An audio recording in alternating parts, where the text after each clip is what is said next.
Sí, nosotros somos uno de los 8 miembros fundadores e integrantes de la chacra, y cuando surgió armar la chacra, que era bastante trabajo y también contempla un presupuesto que estamos afrontando entre todos, salió el tema de los cultivos de cobertura, como una de las 8 líneas que estamos desarrollando en la chacra. Y cultivo de cobertura, ¿por qué? El otro día Juan Cruz exageraba un poco, pero no mucho, diciendo que podría haber 30 objetivos para que un productor se decida hacer un cultivo de cobertura. En este congreso se vio, por ejemplo, lo que es consumo de agua, se vio aporte de carbono, se vieron distintos beneficios que puede traer el cultivo de cobertura, control de malezas. En el caso nuestro, lo que más nos preocupa, y en el caso personal mío también, fue control de erosión eólica. En el caso estamos hablando de San Luis. Entonces ya veníamos haciendo y estamos haciendo cultivos de cobertura porque en San Luis estamos haciendo algo de agricultura continua y es un ambiente delicado. Entonces, si pudiéramos hablar con los lotes me dirían, ok, hacemos soja y maíz, pero si a la soja no tenemos mala suerte y nos toca un año seco o granizo y quedo sin cobertura, me tenés que proteger sí o sí. Esa es la condición que nos pone el ambiente. Nosotros en la empresa le aceptamos esa condición, y esa condición entonces es meter los cultivos de cobertura cuando el ambiente lo necesita, porque podemos hacer un montón de macanas en el campo y posiblemente las hacemos, pero no podemos tolerar que haya erosión. Y el cultivo de cobertura nos brinda esa respuesta con mucho éxito. Y la idea de meterlo entonces como una de las líneas de investigación de la chacra es tratar de hacerlo bien. Lo estábamos haciendo, tratar de hacerlo bien y conocer con todo detalle costos hídricos, aportes de carbono y demás, o sea, tener un poco más de información científica. Un poco por eso mi pequeña presentación de por qué estamos haciendo investigación científica en cultivos de cobertura.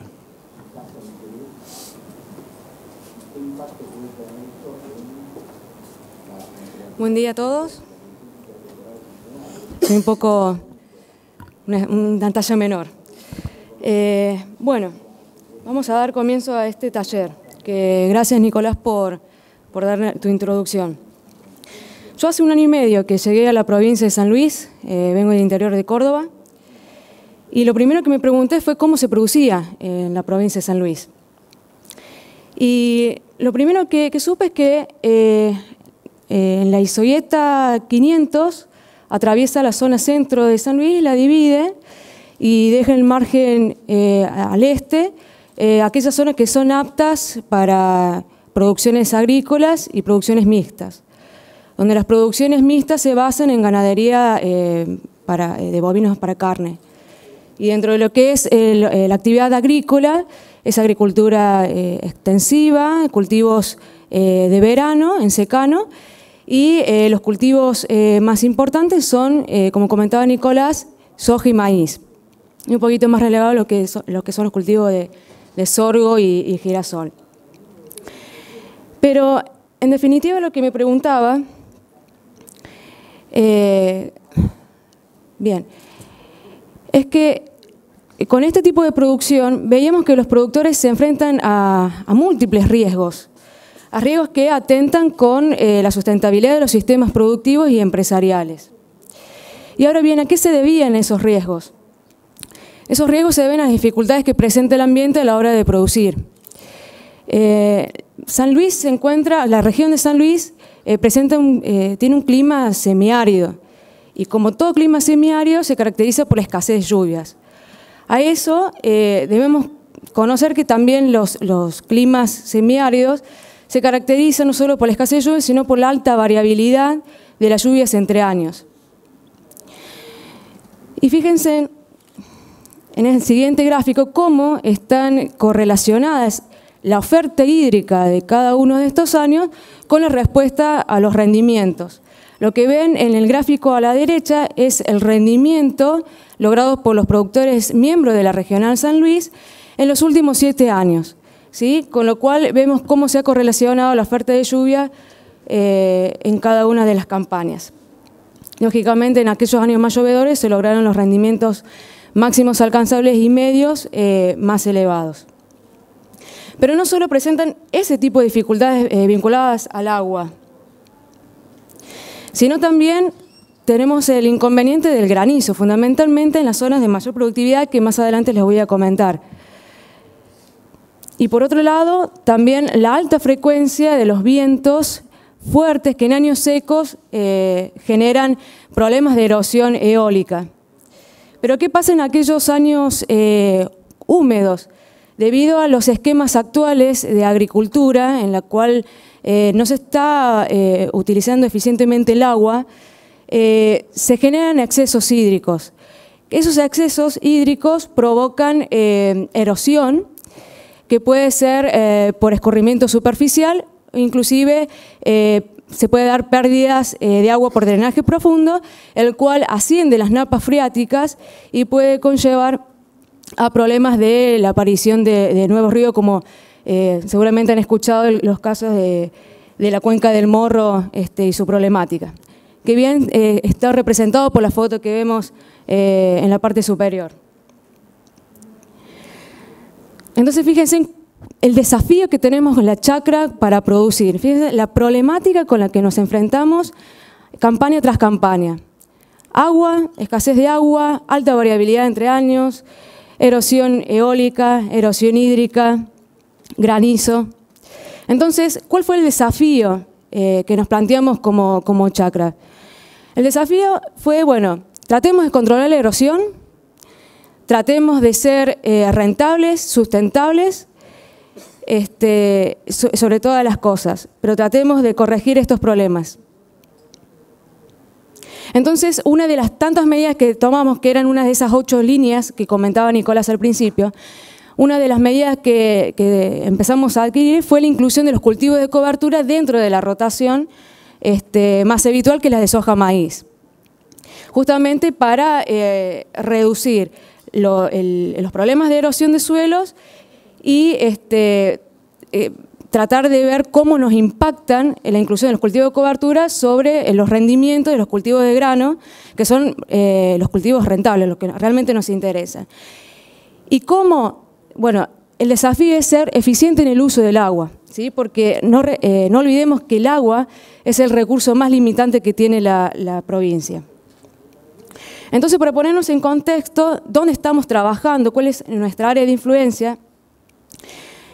Nosotros nos ubicamos en la zona centro de San Luis y hemos dividido el espacio en 4 ambientes, ¿sí? Siguiendo un gradiente hídrico. Fíjense en que en el mapita, a la derecha, el señalizado como zona 1 corresponde a la zona de mayor productividad, a la zona 4 de menor productividad. Esta clasificación surgió de diferencias en cuanto a los tipos de suelo, básicamente en las texturas, yendo de un suelo más productivo, un suelo franco, a un suelo menos productivo, arenoso. Quiero recalcar que estos suelos arenosos tienen un 90% de arena, y situaciones intermedias entre la 2 y la 3. Y por supuesto esto a la vez está articulado con las precipitaciones medias anuales en cada una de las zonas, yendo de 700 a 800 milímetros en la zona de mayor productividad a 400 milímetros anuales en la zona menos productiva. Entonces, habitualmente existen varios cultivos de coberturas que utilizan los productores miembros, triticale, trigo, centeno, vicia también, pero nos abocamos a utilizar el centeno básicamente por estos atributos, principalmente porque es tolerante al frío y al estrés hídrico. Y por otro lado, y en especial porque produce una abundante cantidad de residuos, ¿sí? Y algo que es para destacar respecto a otras gramíneas es la alta relación carbono-nitrógeno, lo cual permite que a esos residuos la tasa de descomposición sea mucho más lenta y permanezca mucho más tiempo en el suelo. Con lo cual es el efecto que uno por ahí pretende, ¿no? Generar buena cantidad de biomasa que permanezca en el tiempo y de esa forma poder conservar, capturar y conservar más agua en el perfil. Entonces la primera pregunta que nos hacíamos cuando instalábamos estos ensayos, algo que no les comenté. Dentro de ese gradiente hídrico replicamos ensayos de prueba con 2 secuencias. Una que venía de antecesor soja, centeno y se destinaba a maíz, y la otra secuencia agrícola que venía de maíz, que fue picado, maíz picado para silo, centeno y fue destinado a soja. Y estos ensayos se replicaron en las 4 zonas productivas. La presentación va a hacer énfasis en la zona más extrema, ¿sí? En la zona de mayor productividad, que era la zona 1, y la zona más restrictiva, que es la zona 4. ¿Sí? Las zonas intermedias tratamos de verlo por una cuestión de tiempo. Entonces nos preguntábamos si lográbamos recargar y conservar más agua, incluyendo cultivo de cobertura en los sistemas actuales. Esto es una foto, lo que le estoy mostrando ahora, para la secuencia soja, centeno, maíz, comparativamente en las zonas extremas, al momento de la siembra del cultivo de maíz. Como pueden observar, hubo una diferencia en los contenidos de agua útil entre barbecho y entre el tratamiento de cultivo de cobertura. ¿Atribuible a qué esa menor cantidad de agua útil en los cultivos de cobertura? Básicamente el consumo, ¿sí? El consumo de ese centeno. Que si bien en el periodo de recarga, fíjense en abajo de cada gráfico, tuvimos 130, 140 milímetros para ambas zonas, y me dirán, pero fíjense, o sea, la zona más restrictiva, yo lo veo lo mismo, sí, esta campaña fue, no fue normal, fue muy llovedora, y el periodo entre secado, un secado tardío, en espigazón, hasta el momento de la siembra fue exactamente el mismo para ambas zonas productivas. Las lluvias no fueron suficientes para lograr que el tratamiento con cultivo de cobertura llegara a equiparar los contenidos de agua útil al momento de la siembra. Viendo qué pasó al metro, porque la foto anterior era a los 2 metros, viendo qué pasó al metro, vemos que la situación cambia, ¿sí? El cultivo de cobertura y equipara, inclusive supera por pocos milímetros en el caso de la zona de mayor productividad. Y esto lo podemos explicar a la biomasa generada por el cultivo de cobertura, que sus efectos positivos permitieron esta captura de agua, ¿sí? ¿Cuáles son sus efectos? Al generar cobertura permite una mayor captura de agua y evita pérdidas por evaporación. ¿Qué pasó en la otra secuencia? El comportamiento fue similar, viéndolo a los 2 metros. La única diferencia es que al momento de los secados, el suelo partió con más contenido de agua en ambos tipos de tratamientos. Y esto se debió básicamente a la fecha de los secados, que fue un mes posterior. Estoy hablando del momento de espigazón para la secuencia anterior, el secado, y en este también espigazón, pero la fecha fue en octubre, a mediados de octubre, mientras que, por ejemplo, en la zona productiva 1 de la secuencia anterior fue a fines de septiembre. Y fíjense en que también, viendo la foto al metro de profundidad, vemos cómo se equipararon los niveles de agua útil, inclusive fueron superiores en la zona más productiva. Pero entonces, cuando incorporamos los cultivos de cobertura, la pregunta que nos hacemos es, ¿cuánto nos costó? ¿Sí? ¿Cuánto nos costó hídricamente incorporar los cultivos a nuestra rotación? Y lo que vemos es que los costos fueron relativamente bajos en la zona productiva. Fíjense, estamos hablando de 30 milímetros en la secuencia soja, centeno, maíz, y 17 milímetros, que fácilmente son recargables durante el periodo de barbecho entre secado y siembra. Pero lo llamativo es la producción de materia seca generada por hectárea. Fíjense que en la zona más productiva teníamos 3.200 kilogramos de materia seca por hectárea con un costo de 30 milímetros, que no es lo mismo que el consumo, eso quiero aclarar. Y que en la secuencia maíz, centeno, soja, la producción subió unos 4.700 kilos. Pero si nos fijamos en la zona más restrictiva, el costo hídrico al metro fue mayor y está próximo a lo que uno ve a menudo en la bibliografía, de 60 milímetros en el metro. Pero fíjense en cuál fue la producción, de 3.000 kilos de materia seca por hectárea, en la secuencia soja, centeno, maíz. Para la otra secuencia, maíz picado, centeno, soja, la producción fue de 2.000 kilos de materia seca por hectárea. Con lo cual es sumamente importante porque las eficiencias de barbecho, prácticamente en todos los ensayos, estuvo alrededor de los 20 kilos de materia seca por milímetro de agua consumida. Entonces, para explicar un poquito cómo fue la eficiencia durante ese periodo de barbecho en la captura y en la conservación de agua por parte de los cultivos de cobertura, lo hacemos con esta comparación que es lo que denominamos coeficiencia de barbecho, en la cual vemos valores altos para ambas secuencias en lo que es el barbecho, es decir, los rastrojos de maíz y rastrojo de soja para sus respectivas secuencias. Y básicamente esas altas eficiencias de los barbechos, responden que las coberturas fueron muy altas. Estamos hablando de rendimientos, por ejemplo, de la soja antecesora al centeno, de rendimientos de 3.400 a 3.500 kilos, ¿sí? Y de maíces que rindieron entre 6.000 en zona 1 a 7.000 kilos en zona 4. En la zona 1 rinde un poco menos por efecto de granizo. Pero quería dejar en detalle esa alta eficiencia por parte de los barbechos, que fue justamente respondida por ese colchón que veíamos de cobertura. Pero lo que sí es importante destacar es que para cualquiera de las secuencias de que vengamos, el cultivo de cobertura siempre fue más eficiente para cada una de las secuencias, con valores que rondaron entre los 50 a los 70% de eficiencia para la zona más productiva y valores que superaron el 60% para la zona más restrictiva. Pero yendo al grano, ¿qué es lo que nos interesa? ¿Impactó o no al cultivo de grano? La incorporación del cultivo de cobertura. Y fíjense que en soja, para la zona productiva, logramos un aumento de 400 kilos de granos por hectárea.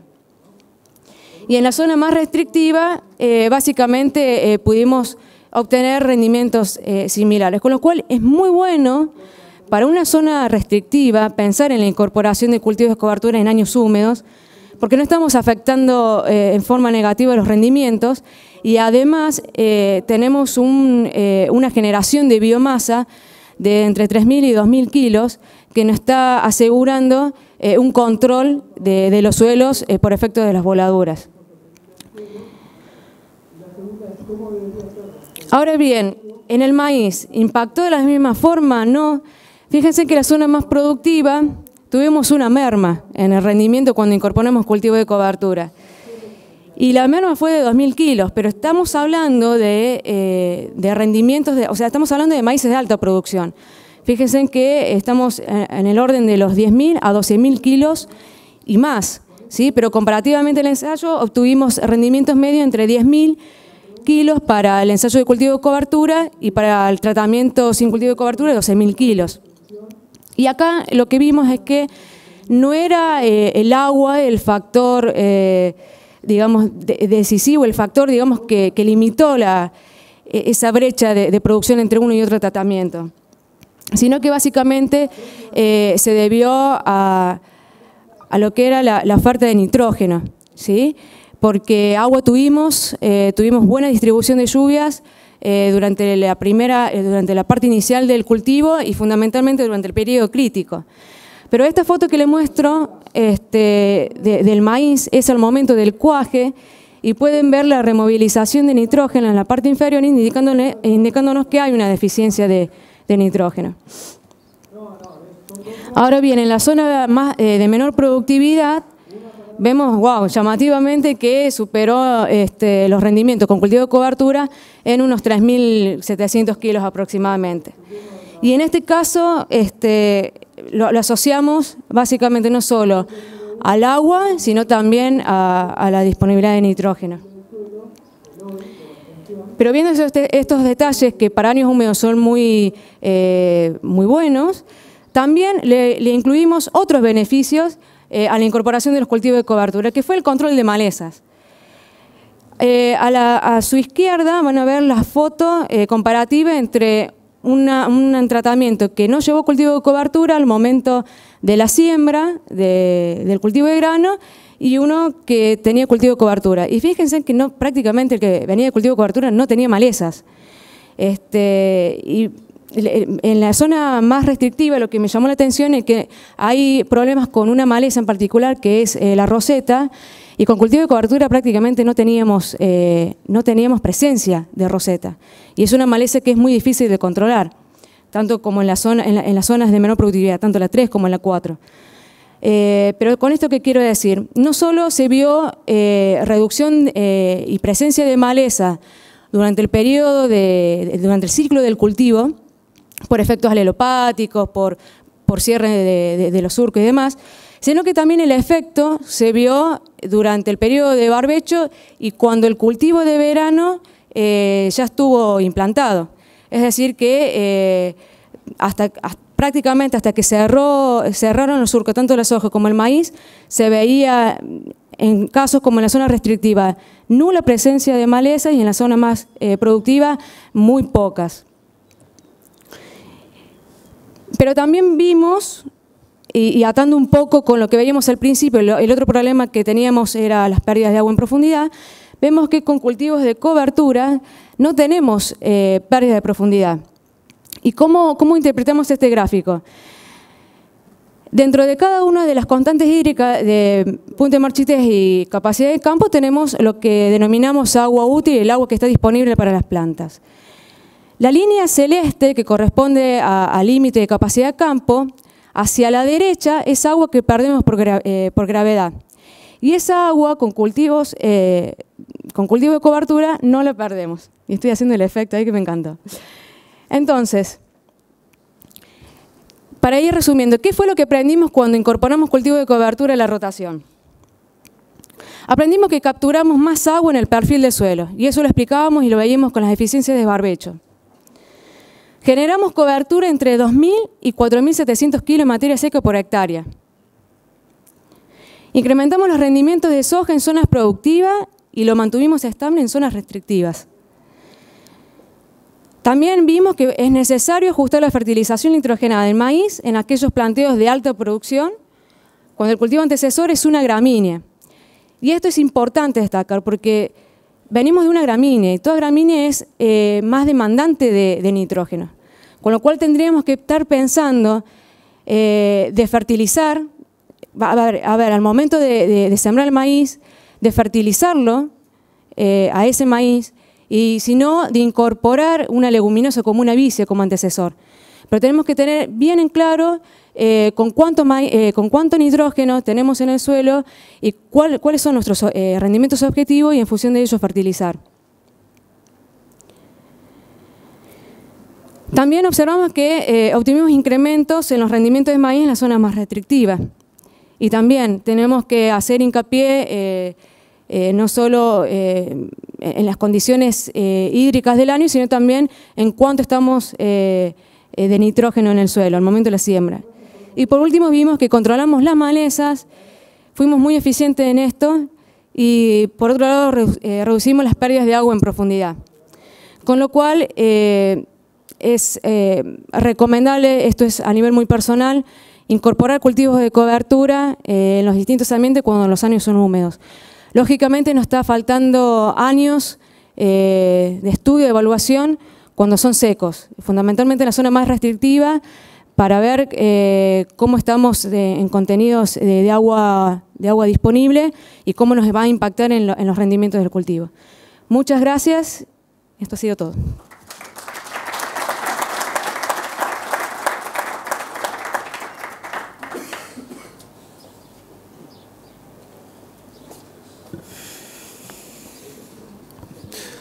Bueno, buenos días a todos. Yo le voy a dar mi visión como consultor externo, como especialista de esta chacra. Y yo podría hablarles acerca de los aportes que le realicé al proyecto, tal vez de la discusión en los talleres o del apoyo a la GTD, pero prefiero concentrarme en 3 ideas. La primera es el tema. El tema de los cultivos de cobertura ha cobrado una importante relevancia en todos los sistemas de producción del país, pero realmente son pocos los trabajos que estudian la dinámica del agua en las regiones semiáridas, donde vamos a tener años secos, o sea, tenemos que hacer un uso eficiente del agua para transformarla en biomasa, pero también en las regiones semiáridas vamos a tener años húmedos donde van a existir excesos hídricos. Por lo tanto, tenemos que tratar de evitar de que ese agua alcancen las napas freáticas y las napas asciendan. Pero si son pocos los trabajos que estudian la dinámica del agua, realmente son muy pocos, y como lo dijo Nicolás, aquellos estudios que están pensando en el uso del cultivo de cobertura para controlar erosión. Controlar la erosión y demás riesgos ambientales en los cuales también podemos incluir a los excesos hídricos. Desde el punto de vista técnico no voy a agregar nada porque realmente los trabajos presentados han sido muy buenos y solamente Vanessa les ha presentado una pequeña fracción, por cuestiones de tiempo, de las cosas que ha hecho, pero realmente se han hecho muchos avances. Y lo más importante, no solamente se ha generado conocimiento, sino que también se han planteado a partir de ese conocimiento nuevas preguntas. El segundo tema que quiero hablar es el sistema Chacras, con su lema de aprender produciendo. El sistema Chacras es un convenio entre APRESID y entre INTA, que es la institución donde trabajo. A veces en INTA la experiencia con los convenios es un tanto fría, porque solamente quedan en acuerdos de intenciones o solamente vemos la foto donde están las autoridades. Pero no es mi caso en esta chacra, porque lo que yo veo y lo que yo siento es la apropiación de un tema o de una propuesta por parte de un grupo de productores. Y realmente eso es lo reconfortante, no que te llamen como un consultor externo, sino que sean ellos que se apropien de ese tema y que a través de ensayos resuelvan sus problemáticas. Y el tercer tema es de esta chacra, particularmente de esta chacra San Luis. Su GDT, Vanessa, Nicolás y los demás productores, el staff de esta chacra, realmente me ha sorprendido. Me ha sorprendido para bien porque el volumen de conocimiento generado ha sido muy grande.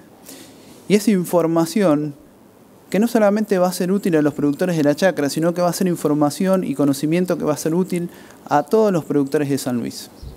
Y para cerrar, volviendo a la pregunta que decía Vanessa, ¿cómo se produce en San Luis?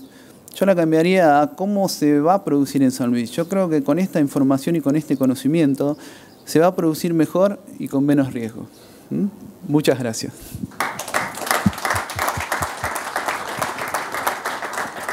Perfecto. Gracias a todos. Bueno, ahora abrimos un espacio de preguntas. Vayan levantando la mano que voy a ir pasando el micrófono. Primero estaba el señor atrás, después vengo acá.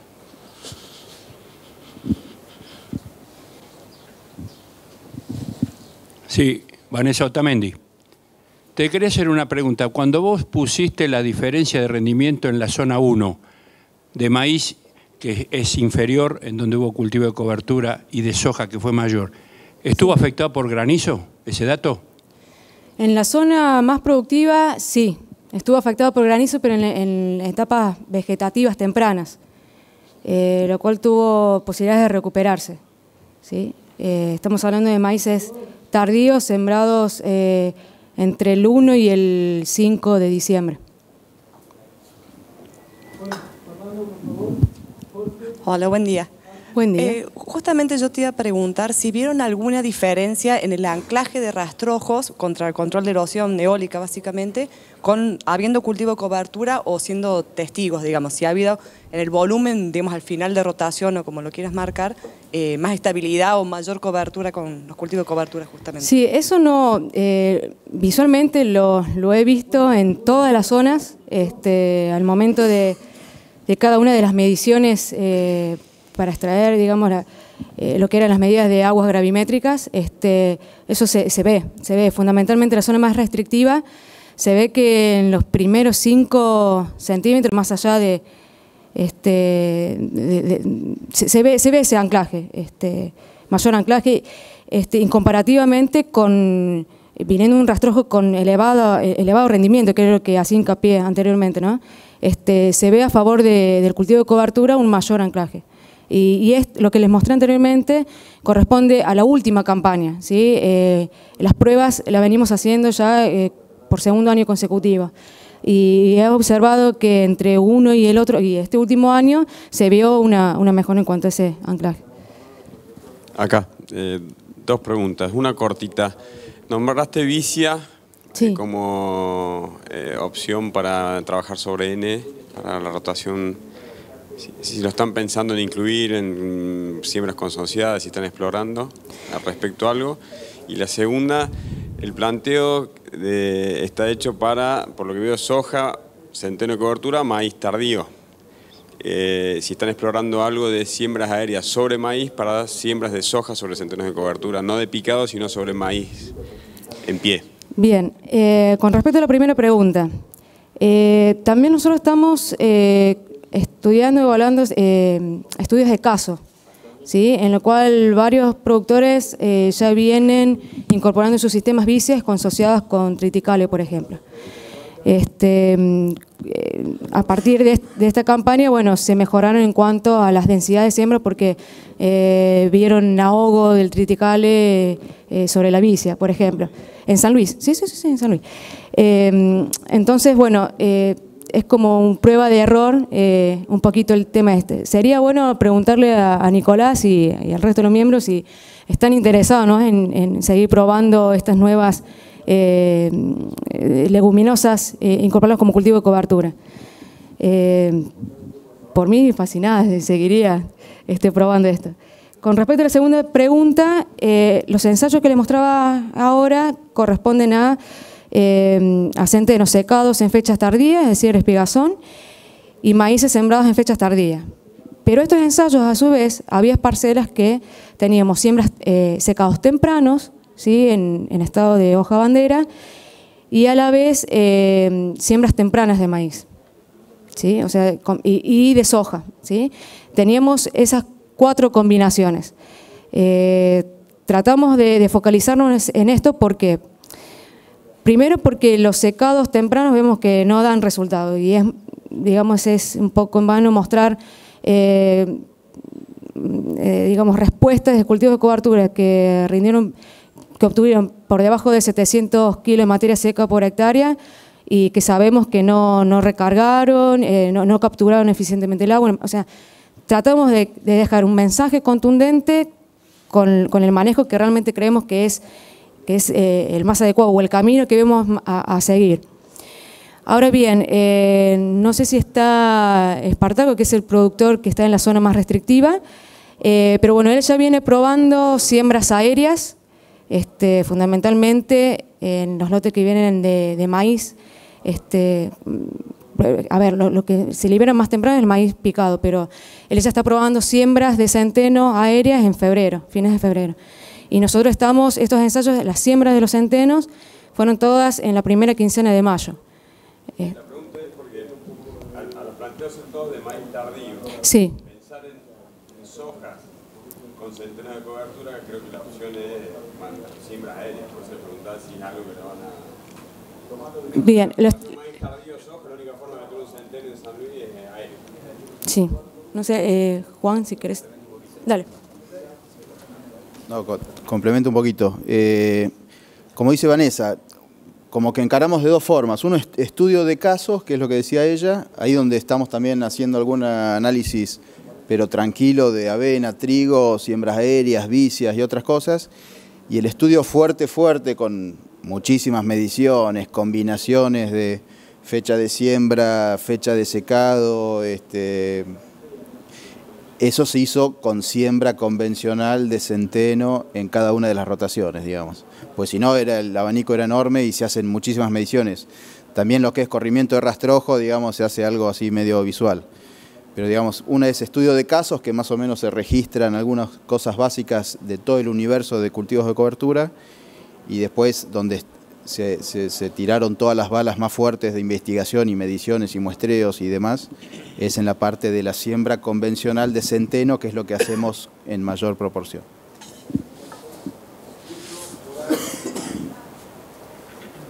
No, por ahí lo que estamos haciendo en INTA, por 2 aspectos, digamos, lo que es la siembra aérea de cultivos de cobertura. El primero, como dijiste vos, es la única manera que tenés de entrar. digamos. Y el otro está en que hay mucha gente que está viendo que aún con maíces, sobre todo con maíces de bajo rendimiento, se les vuelan las chalas. Entonces, básicamente lo que están buscando con eso es fijar el rastrojo. Nosotros hoy por hoy en la estación no tenemos ensayos, sí tenemos ensayos con vicia, porque nos resulta muy importante. El tema de la vicia, el problema que está teniendo la vicia en San Luis es el frío, aunque últimamente en San Luis no están haciendo los fríos. No están haciendo los fríos tradicionales. Hernán tiene mucha experiencia de vicia en el sur de San Luis. Y estamos haciendo un seguimiento de casos exitosos de muy buena implantación de centeno con dosis de 25 o 30 kilos por hectárea, aplicando el avión en febrero, con muy buenos resultados. Yo 2 o 3 preguntitas, no quiero abusar del momento. Después de la soja, ¿cuál es la fecha límite que usan como límite de siembra ese centeno? ¿Hasta cuándo lo siembran? La otra pregunta es el criterio que usan para decidir quemarlo. Y después si están laburando algo en el aporte de nitrógeno que hace ese cultivo de cobertura. Vamos por partes. A ver, la primera. Recuérdamela, por favor. Sí, la fecha límite, nosotros estamos, a ver, la mayoría de las pruebas en mayo, vimos que para el momento de secado que definimos, te voy a contestar las dos en una. Para las fechas de secado, con la materia, con la producción de biomasa que queremos lograr, en mayo obtenemos buenos resultados hasta mediados de mayo, ¿sí?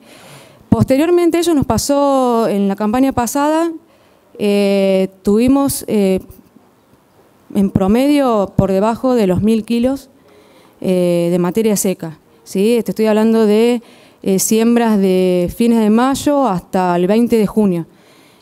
Por las condiciones de frío y de humedad, no se pudieron generar la biomasa que uno espera, ¿sí? Y al momento que uno tiene que entrar para secar, no teníamos la cobertura deseada. En cuanto a la fecha, digamos la estrategia para secar, uno está pensando en generar buena cobertura, sin tampoco estar afectando el agua que va a dejar en el suelo, y teniendo en cuenta también la probabilidad de lluvias que tenga en ese periodo de recarga. Por protocolo nosotros estamos secando en estado de espigación como fecha tardía, y esas fechas están a mediados de octubre aproximadamente en lo que estábamos incorporando. Pero básicamente eso, o sea, el objetivo es generar materia seca o volumen de rastrojo sin afectar negativamente en la disponibilidad de agua. ¿Y no sé la tercera pregunta? ¿O avión?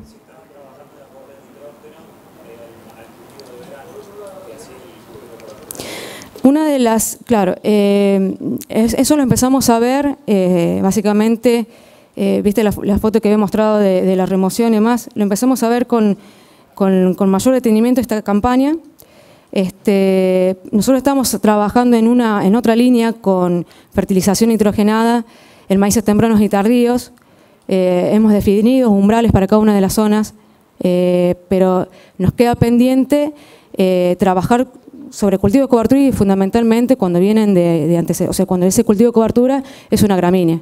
No tenemos mediciones de nitratos, por ejemplo, en la siembra, sí tenemos los datos de fertilización, pero lógicamente estuvimos viendo que no fue suficiente esa fertilización, seguramente por los contenidos de nitratos que había en el momento de la siembra. Pero sí sería interesante abrir o continuar la línea haciéndonos estas preguntas y trabajar sobre el tema. Acá, buen día. Sí, buen día. Como cultivo de cobertura en leguminosa, aparte de vicia, sí probaron otra. La segunda, voy a aprovechar ya que él abusó, voy a abusar también yo de 3 preguntas.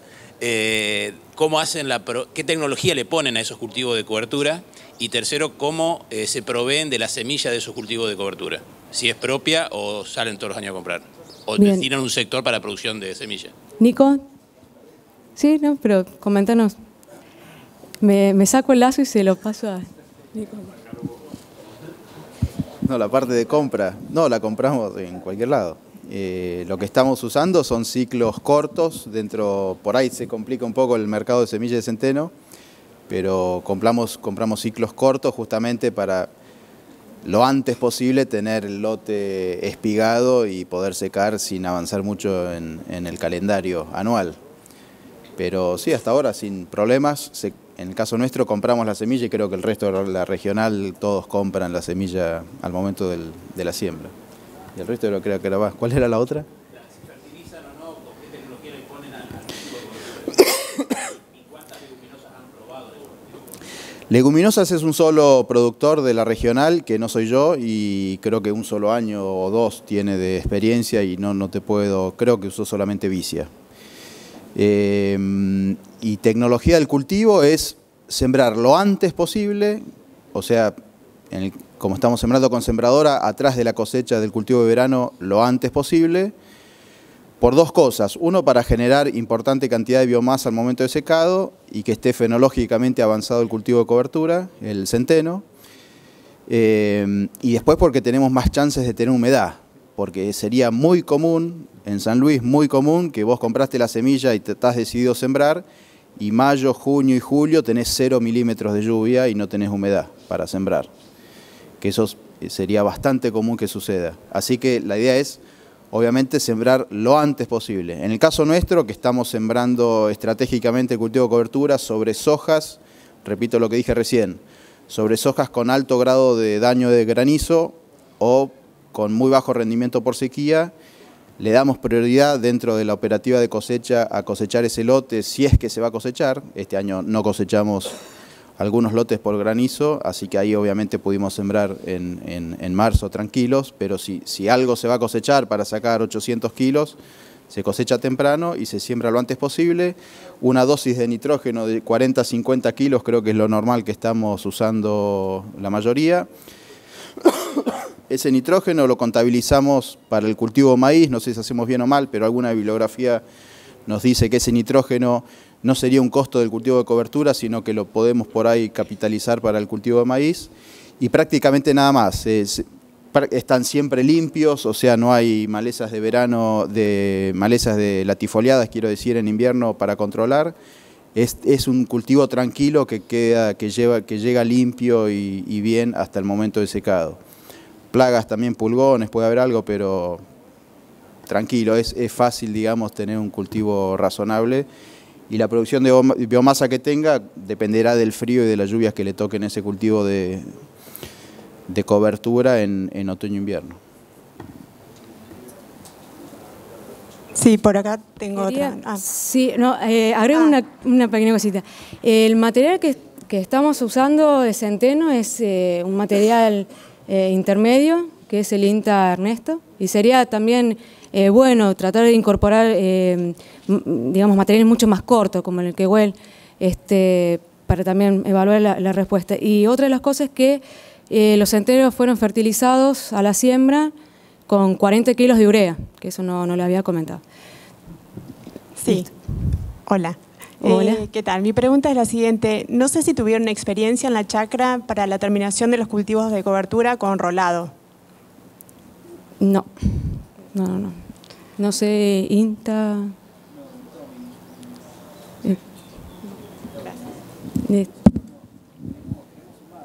Ajá, lo quieren sumar. Te transmito. Sí.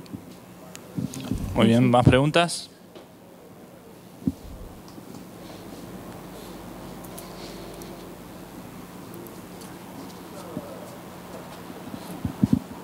¿Puedo hacer un aporte? Sí. A las preguntas que hicieron. Con respecto a nosotros tenemos experiencia en la zona 1 y en la zona 4 de San Luis con las vicias, hace ya 5 años. Las usamos ya sea como cultivo de coberturas, sobre todo en la zona húmeda, para hacer maíz atrás, y en la zona 4 tenemos un doble uso. Lo hacemos para ganadería y también para cultivo de cobertura. Las producciones de vicia están dando estos últimos años alrededor, en esta última determinación, 23.000 kilos de materia verde. La siembra temprana. lo más temprano posible, porque se pierde productividad si se atrasan las siembras en esa zona, ¿no? Lo veo mejor con un maíz silo o un sorgo de silo para hacer la implantación de la vicia y no esperar tanto a la cosecha. Se atrasa mucho, la productividad baja tanto del verdeo y uno entra después al verano o muy tarde para sembrar o con poco material. En Río Cuarto hicimos una experiencia. Hicimos un seguimiento de maíz, barbecho, sobre barbecho limpio, maíz, y sobre vicia, maíz. Desde la siembra hicimos corte prácticamente cada mes. Y evaluamos el nitrato a la siembra en los dos lugares. Al inicio hubo un poquito más de nitrógeno con vicia, pero no era muy significativo. Y en las cortes mensuales el nivel de nitrato se mantenía parejo, no había gran diferencia entre ellos. Pero sí, en esos cortes de la materia verde que hacíamos, teníamos más producción y más porcentaje de proteína. De manera que pasando el B6 a B8, la productividad en biomasa era muchísimo más alta y la proteína también. Y el rinde después se manifestó también con un diferencial importante. No habíamos fertilizado, directamente sin la fertilización. ¿Pudieron cuantificar los nitratos en el suelo en B6? Sí, yo no me acuerdo en este momento, sí, lo hicimos. Ajá. Ahora, el otro asunto que me parece importante en las vicias es los que quieren cosechar semilla. Ardua labor, sobre todo si es año húmedo, es complicado. Además, la vicia villosa no es autopolinizable, necesita la polinización de insectos. Si no hay una buena población de insectos, la floración se corre mucho y uno hace los cortes, quiere evaluar el momento de ir. Y no se obtienen rendimientos muy altos. Con buena polinización cambia totalmente. Hay una experiencia que hemos hecho con colmena cerca y la diferencia es importante. Pero hay que sudarla para cosechar la vicia. Muchas gracias. ¿Más preguntas?